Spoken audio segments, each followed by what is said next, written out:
ngir dara bañ leen rëcc ci ay information abonné leen ci Kodiolé TV bindal ci barre de recherche ci YouTube Kodiolé TV bësal s'abonner bësal cloche de notification bi ngir lépp lu ñu dugal nga jot ko ci saa si Kodiolé TV votre chaîne préférée Kodiolé TV sunu moomeel. salaamaaleykum wa rahmatulah mbokk ñi ngi fii ci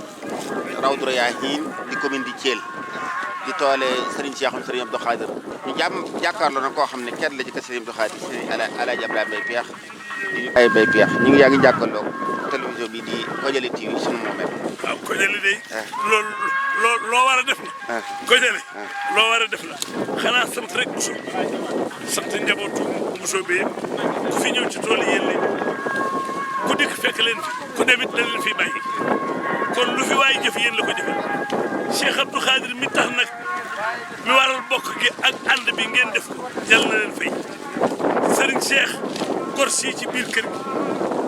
di noppi te am jëf yaakaarul kenn ku dul yàlla ak sëñ Bamba maamam ak Cheikh Abdou Khadir kon tool yi ku ci feeñ ci lu baax dootoo noppi noo ngi ñaan yàlla nañ ko def at yu bari gis nga gerte géeg yëpp ak sesam bi yegg na mboq bee ci des gaa yaa ngi koy këlamti ko kon fii ak ni Rawdu Rayaahiin soree ni ca Thiel nga romb rang si dolli sëñ Bamba képp moo fi mën a nit bu sa baali kontaan nañ suñu xol sedd na yow sunu xarit nga yàlla na la Sëriñ Tuubaa fay ci barkeb sëñ yow sunu xarit nga jërëjëf